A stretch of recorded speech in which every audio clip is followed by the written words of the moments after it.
பெரியோர்களே, தாய்மார்களே, அன்பு குழந்தைகளே அனைவருக்கும் வணக்கம். நாம் இன்றைக்கி எதை பற்றி பேச போகிறோம் அப்படின்னா, லவ் பற்றி பேச போகிறோம். இந்த லவ் பற்றியெல்லாம் நார்மலாக ரேடியோவில் லவ் குரு அப்படின்லாம் ஒருத்தர் இருப்பார், இல்லைனா ஏதாவது ரகசிய சிநேகிதிகள் இருப்பாங்க. இவங்க எல்லாருமே நைட்டில் மட்டும்தான் பேசுவாங்க. ஒரு சேஞ்சுக்கு நம்ம காலையில் பேசுவோம். இந்த லவ் அப்படிங்கிற விஷயம் நம்ம எல்லாருக்குமே இன்றியமையாதது, முக்கியமானது. அது இல்லாமல் நம்மளால் வாழவே முடியாது. நமக்கு அது ரொம்ப ரொம்ப தேவையாக இருக்குது. ஆனால் அதை பற்றி நம்ம எவ்வளோ புரிஞ்சு வச்சுருக்கோம் அப்படின்னு பார்த்தோம்னா ரொம்ப ரொம்ப கம்மியாக தான் புரிஞ்சு வச்சுருப்போம். அப்படிப்பட்ட அந்த லவ் பற்றி தான் இன்றைக்கி நம்ம பேச போகிறோம். ஏன் நம்ம சேர்ந்து இருக்கும்போது ரொம்ப ஹாப்பியாக, சந்தோஷமாக, சேஃபாக ஃபீல் பண்ணுறோம், ஏன் பிரியும்போது ரொம்ப லாஸ்ட்டாக, பதட்டமாக, ரொம்ப கடுப்பாக அப்படிலாம் ஃபீல் பண்ணுறோம் அப்படின்லாம் எனக்காவது யோசிச்சிருக்கீங்களா? அதே மாதிரி எப்படி நம்ம லவ் பண்ணுறோம், நம்மளை எப்படி மற்றவங்க லவ் பண்ணுறாங்க, இதையெல்லாம் நம்ம கவனிச்சிருக்கோமா அப்படின்னெல்லாம் நம்ம இன்றைக்கி பேசலாம். அதுதான் இன்றைக்கி விஷயமே. என்னென்னா, பெரும்பாலான நேரங்களில் நமக்கு இந்த லவ், ரிலேஷன்ஷிப்ஸு, நட்பு, அன்பு, இந்த விஷயங்கள்லாம் எடுத்து பார்த்திங்கன்னா ஒரே மாதிரியான அடிகள் திரும்ப திரும்ப விழுந்துக்கிட்டே இருக்கும். எப்பட்றா ஒரே மாதிரி எல்லோரும் அடிக்கிறீங்க அப்படின்னு எனக்காவது யோசிச்சிருக்கீங்களா? அதாவது ஒரே மாதிரி, நம்மளை விட்டு போகிறவங்க எல்லாம் ஒரே மாதிரி விட்டு போவாங்க. நம்ம திட்டுறவங்கெல்லாம் ஒரே மாதிரி திட்டிகிட்டு இருப்பாங்க. நம்மளை பற்றி ஒரு பிம்பத்தை உருவாக்கிக்கிறவங்கெல்லாம் ஒரே மாதிரி உருவாக்கிக்குவாங்க. இதெல்லாம் ஏன் அப்படின்னு எப்பாவது யோசிச்சிருக்கோமா? இதை பற்றி தான் இன்றைக்கி நம்ம பேச போகிறோம். இதை பற்றி எனக்கும் ஒரு டவுட் இருந்துகிட்டே இருந்துச்சு. என்ன நம்மளை ஒரே மாதிரி அடிச்சுக்கிட்டு இருக்காங்க அப்படின்னு. ஏன்னா எனக்குமே அது அடிக்கடி நடக்கும். நமக்கு ஒரே மாதிரியான துயரங்கள் வந்துக்கிட்டே இருக்கும் இந்த ரிலேஷன்ஷிப்ஸ், நட்பு, அன்பு, இந்த மாதிரியான விஷயங்களுக்குள்ளே. அப்போ எனக்கு ரொம்ப ஆச்சரியமாக இருக்கும். ஏன் எல்லோரும் ஒரே மாதிரியான விஷயங்களே நமக்கு செய்கிறாங்க, திரும்ப திரும்ப ஏன் ஒரே மாதிரி விஷயங்கள் நமக்கு நடக்குது அப்படின்னு நான் யோசித்தப்போ அதை பற்றி தேட ஆரம்பித்தேன். ஏன் இப்படி நடக்குது அப்படின்னு. அப்போ தான் அட்டாச்மெண்ட் தியரி ஆஃப் லவ் அப்படின்ற ஒரு விஷயத்தை பற்றி நான் கேள்விப்பட்டேன். இந்த அட்டாச்மெண்ட் தியரி ஆஃப் லவ் அப்படிங்கிறது ஒரு உளவியல் நிபுணர்கள்லாம் சேர்ந்து ஆராய்ச்சிகள் பண்ணி கண்டுபிடிச்ச ஒரு விஷயம். அது நமக்கு நம்மளை பற்றி புரிஞ்சுக்கவும், நம்மளுடைய ரிலேஷன்ஷிப்ஸில் நம்ம என்ன தப்பு பண்ணுறோம் அப்படிங்கிறது புரிஞ்சுக்கிறதுக்கும் ஒரு டூலாக பயன்படுத்தப்படுது. அதை பற்றி தான் இன்றைக்கி நான் பேச போகிறேன். நான் மெட்ராஸ் மாங்க் அதிஷா. இது நீயே ஒளி பாட்காஸ்ட். தினமும் நிறைய விஷயங்கள் உங்களோட நான் பேசிக்கிட்டு இருக்கேன், நிறைய டாபிக்ஸ் பேசிக்கிட்டு இருக்கோம். இன்றைக்கி நான் அப்படி பேச போகிற டாபிக் தான் அட்டாச்மெண்ட் தியரி ஆஃப் லவ். நம்ம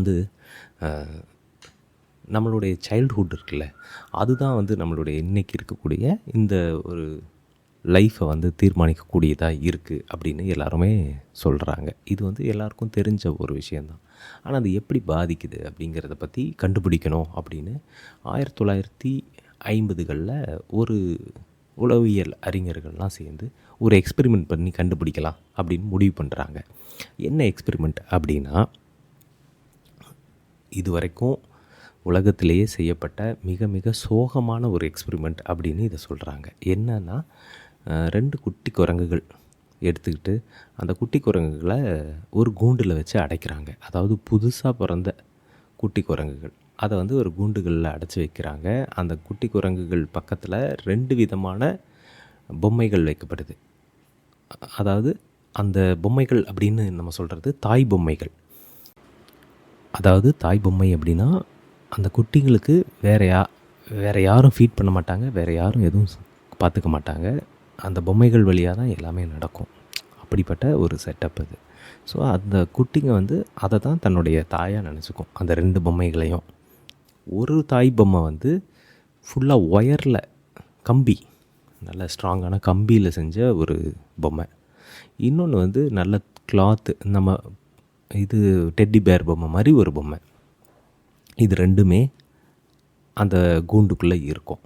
இந்த ஒயர்டு பொம்மை இந்த குட்டிக்கு தேவையான பால், பழம், ஃபுட்டு, அந்த மாதிரியான பேசிக் நீட்ஸ் எல்லாம் கொடுக்கும்னா லைக் அதில் இருக்கும். ஸோ இது போய் அங்கே எடுத்துக்கலாம், வேணுங்கிறதெல்லாம் எடுத்துக்கிற மாதிரி ஒரு செட் பண்ணியிருக்காங்க. இன்னொரு பக்கம் இந்த பொம்மையும் இருக்கும். இது டெடி பேர் பொம்மை, அதுவும் இருக்கும். இப்போ என்னென்னா, இந்த 2 பொம்மைகளோட இது வாழ ஆரம்பிக்குது. இது தனக்கு பசிக்கும்போது அந்த பால் எடுத்துக்கும், பழங்களை எடுத்துக்கும். இட் ஃபீல்ஸ் லைக் அந்த அந்த ஒயர் பொம்மை தான் இதுக்கு ஃபீட் பண்ணுது அப்படிங்கிற எண்ணம் அந்த குட்டிக்கு வருது. அதே நேரத்தில் அது தூங்கும்போது என்ன பண்ணுன்னா இந்த இதுக்கிட்ட போய் தூங்கிடும். அது வந்து எப்போல்லாம் ஃப்ரீயாக இருக்கோ அப்போல்லாம் போய் இந்த டெடி பேர் பொம்மை மாதிரி ஒரு பொம்மை வச்சுருக்காங்கல்ல, குரங்கு பொம்மை, அதை போய் கட்டி பிடிச்சிட்டு படுத்துருக்கோம். இப்படியே போகுது.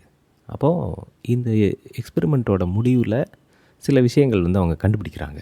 என்னென்னா, என்ன தான் இந்த ஒயர்டு பொம்மை வந்து ஃபீட் பண்ணாலும் எப்போல்லாம் சோகமாக இருக்கோ, எப்போல்லாம் ஆங்ஸியஸாக இருக்கோ, எப்போல்லாம் அது இன்செக்யூராக ஃபீல் பண்ணுதோ, அப்புறம் பெரும்பான்மையான நேரத்தில் இந்த குரங்கு வந்து டெடி பேர் மாதிரி பஞ்சு துணியெல்லாம் வச்சு செஞ்ச பொம்மை இருக்குல்ல, அது கூட தான் இது போயிருக்கு, அது கூட தான் இருந்திருக்கு. பசிக்கும்போது மட்டும்தான் இந்த ஒயர்டு பொம்மைக்கிட்ட போகுது. இதில் வந்து ரொம்ப முக்கியமான ஒரு பாடம் இருக்குது நமக்கு எல்லாருக்கும். என்னென்னா, நம்ம பெரும்பான்மையான நேரங்களில் என்ன பண்ணுறோம் அப்படின்னா, நம்ம நினைக்கிறோம் நம்ம ரிலேஷன்ஷிப்பில், லவ்வில், பேரண்டிங்கில் நம்ம நிறைய குழந்தைங்களுக்கு வந்து ஃபீட் பண்ணோம்னா, அவங்களுக்கு நிறைய வாங்கி கொடுத்தோன்னா அவங்க நம்மக்கிட்ட அன்பாக இருப்பாங்க அப்படின்னு நினைக்கிறோம். அவங்க வந்து நம்மக்கிட்ட பாசமாக இருப்பாங்க, விசுவாசமாக இருப்பாங்க, இப்படியெல்லாம் நம்ம நினைக்கிறோம். ஆனால் அப்படியெல்லாம் கிடையவே கிடையாது. நம்ம அவங்களுக்கு நம்ம என்ன மாதிரியான உணர்வுகளை கொடுக்குறோம், நம்ம என்ன மாதிரியான விஷயங்களை வந்து அவங்கள ஃபீல் பண்ண வைக்கிறோம் அப்படிங்கிறது இருக்குல்ல, அதுதான் வந்து அவங்களோட நம்மளை அட்டாச்சாக வச்சுருக்கோம் அப்படிங்கிறது தான் இந்த எக்ஸ்பெரிமெண்ட்லேருந்து நமக்கு கிடைக்கக்கூடிய தீர்வு. அதாவது நீங்கள் நல்லா கவனித்து பார்த்தீங்கன்னா, நீங்கள் வந்து ஒரு குழந்தை இருக்குது, அந்த குழந்தைக்கு வந்து வேணுங்கிறது எல்லாம் செஞ்சு கொடுக்குறீங்க, அது வந்து என்ன கேட்டாலும் வாங்கி கொடுக்குறீங்க. அது வேணும், எனக்கு ஹெலிகாப்டர் வேணும், ரிமோட் கார் வேணும், எனக்கு லேப்டாப் வேணும், எனக்கு ஃபோன் வேணும், அது வேணும், இது வேணும், என்ன கேட்குதோ எல்லாம் வாங்கி கொடுத்துட்டு, ஆனால் அதுக்கு வந்து அது கூட நீங்கள் டைம் ஸ்பெண்ட் பண்ணாமல், அவங்க கூட வந்து அவங்களோட உணர்வுகளை புரிஞ்சிக்காமல், எப்போ பார்த்தாலும் கண்டிப்பாக, எப்போ பார்த்தாலும் அவங்க கூட விளையாடாமல், அவங்கள வந்து குறை சொல்லிவிட்டு, அவங்கள வந்து யார் கூடயாவது எதுலையாவது கம்பேர் பண்ணிக்கிட்டு, நீ அவன் மாதிரி ஆகு, நீ இவன் மாதிரி ஆகு, இப்படி பண்ணு, அப்படி பண்ணு அப்படின்னு போட்டு அவங்கள டார்ச்சர் பண்ணிக்கிட்டே இருந்தோம்னு வச்சுக்கோங்களேன். அப்படின்னு இருக்கும்போது அவங்க என்ன வாங்கி கொடுத்தாலும் அது எதுக்குமே மீனிங் இருக்காது. ஆனால் நீங்கள் நல்லா யோசிச்சு பார்த்தீங்கன்னா, 90s கிட்ஸு 80s கிட்ஸ் எல்லாம் யோசிச்சு பார்த்தீங்கன்னா, இன்றைக்கும் உங்களுக்கு வந்து அப்பா வந்து சைக்கிள் ஓட்ட கற்றுக் கொடுத்துருப்பாரு, அம்மா வந்து எதுவுமே இல்லைனாலும் அவங்க நமக்கு கதை சொல்லியிருப்பாங்க, ஏதாவது உட்கார வச்சு நம்மக்கிட்ட பேசியிருப்பாங்க. இந்த ஃபீல் இருக்குல்ல, அதுதான் வந்து ரொம்ப அதிக விலை உள்ளதாக இருந்திருக்கும். இந்த பொருட்களை விட இந்த உணர்வுகள், இதுதான் நமக்கு வந்து வேலபிளாக இருக்கும். நம்ம அதை தான் எப்போவுமே ஞாபகம் வச்சுக்கிறவங்களா இருப்போம். அதுக்கு தான் மதிப்பு அதிகமாக நமக்கு ஃபீல் ஆகிருக்கும்.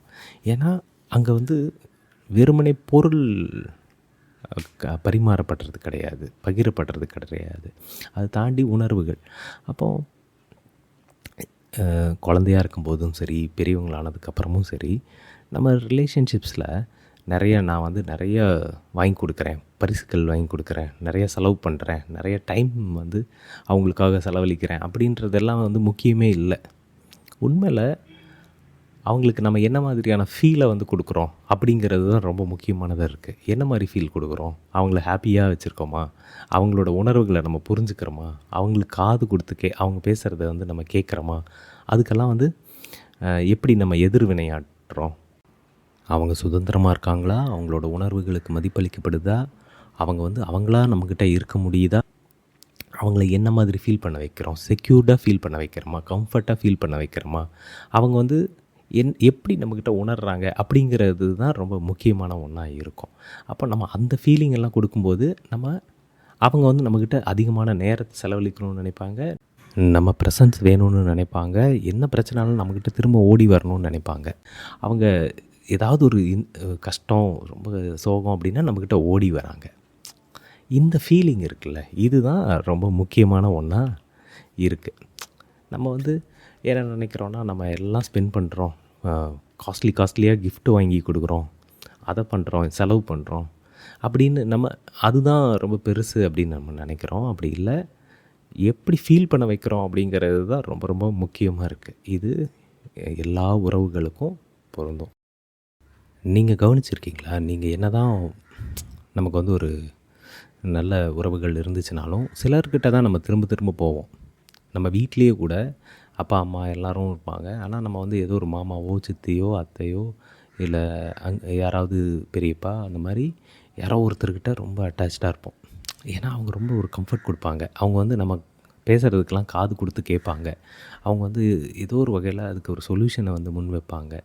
அவங்க வந்து நம்மளை ரொம்ப மதிப்பாங்க. நம்மளோட உணர்வுகளுக்கு மதிப்பு கொடுப்பாங்க. அதனால தான் நம்ம திரும்ப திரும்ப அவங்கக்கிட்ட போய் நின்றுக்கிட்டே இருப்போம். இன்றைக்குமே நம்ம அவங்கள சில சமயங்களில் ரொம்ப மிஸ் பண்ணுவோம். அந்த மாதிரி ஒரு உறவு இருந்துச்சுன்னா நல்லாயிருக்கும் அப்படின்னு. நம்ம அந்த மாதிரியான ஒரு பர்சனாக ரிலேஷன்ஷிப்பில் இருக்கணும். அப்புறம் நம்மளும் அந்த மாதிரி ஒரு பர்சனை தான் நம்ம ரிலேஷன்ஷிப்ஸில் தேடுறோம். நமக்கு வந்து கம்ஃபர்ட் கொடுக்கக்கூடிய, நம்ம ஹியர்டு அப்படின்னு ஒரு விஷயம் இருக்குல்ல, நம்ம சொல்கிறத கேட்குறது. அவங்க வந்து நம்ம சொல்கிறத கேட்குறவங்களா இருக்கணும். அவங்க நம்மளை எதையும் ஜட்ஜ் பண்ணிடக்கூடாது. நம்மளை அக்செப்ட் பண்ணிக்கணும். முழுமையாக அப்படியே ஏற்றுக்கணும். அதுதான் நமக்கு எப்போவுமே பெரிய தேவையாக இருக்குது. அந்த கம்ஃபர்ட்.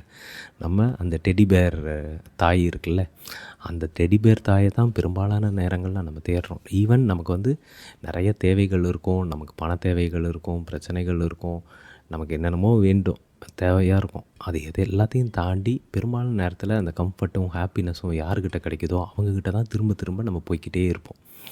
அதுதான் வந்து ரிலேஷன்ஷிப்பில் மேஜர் ரோல் ப்ளே பண்ணோம். நம்ம அந்த ஃபீலை வந்து ஒருத்தர்கிட்ட இருந்து இழக்கிறோன்னு வச்சுக்கோங்க. அந்த ஃபீல் இல்லாமல் போகும்போது அவங்கக்கிட்டேருந்து நம்ம வெளியே வர ஆரம்பிச்சிருவோம், பிரிய ஆரம்பிச்சிருவோம், அவங்கள வந்து அவாய்ட் பண்ண ஆரம்பிச்சிருவோம். அதே தான் நம்மக்கிட்டேயும் சிலர் மற்றவங்க ஃபீல் பண்ண ஆரம்பிக்கும்போது அவங்களும் வந்து நம்மக்கிட்டேருந்து வெளியேற ஆரம்பிப்பாங்க. அந்த கம்ஃபர்ட் எங்கே கிடைக்குதோ அங்கே போக ஆரம்பிப்பாங்க. அப்போது நம்ம வந்து இதில் ரொம்ப கவனத்தை செலுத்த ஆரம்பிக்கணும். நம்ம அந்த பொம்மையாக இருக்கோமா, அந்த டெடிபேர் தாயாக இருக்கோமா, நம்மக்கிட்ட இருக்கிறவங்க அந்த டெடிபேர் தாயாக இருக்காங்களா அப்படிங்கிறத அண்டர்ஸ்டாண்ட் பண்ணிக்க வேண்டியது ரொம்ப ரொம்ப முக்கியமாக. நம்ம இந்த 2 மங்கியில் ஏதோ ஒரு மங்கியாக தான் இருப்போம் பெரும்பாலும்.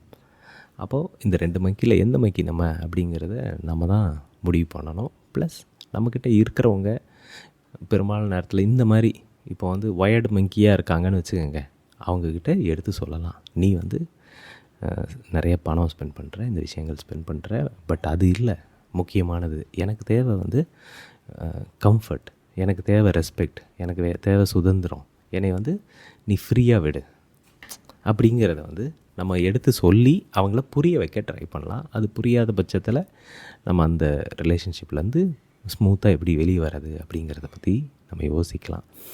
இதுதான் ரொம்ப முக்கியமான ஒன்றா இருக்குது. இந்த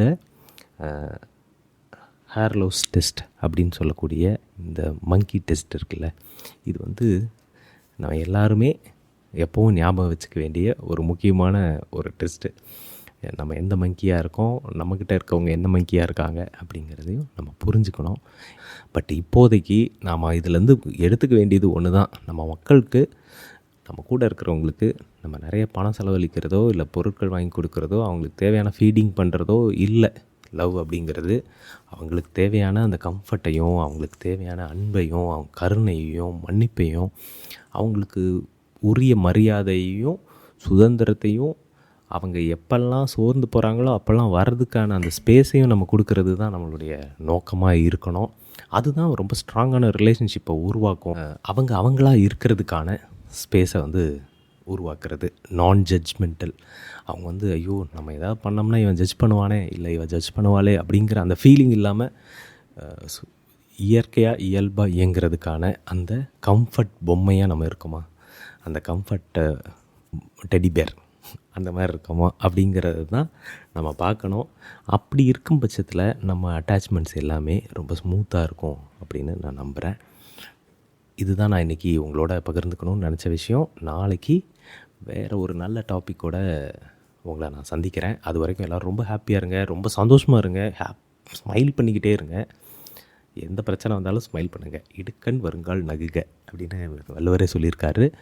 ஸோ நீங்கள் எல்லோரும் ரொம்ப ஹாப்பியாக இருங்க, ரொம்ப கவனமாக இருங்க. எது செஞ்சுக்கிட்டு இருந்தாலும் பொறுமையாக செய்யுங்க, கவனத்தோடு செய்யுங்க. நாளைக்கு மீண்டும் சந்திப்போம். அதுவரை உங்களிடமிருந்து விடைபெறுவது உங்கள் மெட்ராஸ் மாங்காதிஷா. இது நீயே ஒளி பாட்காஸ்ட்.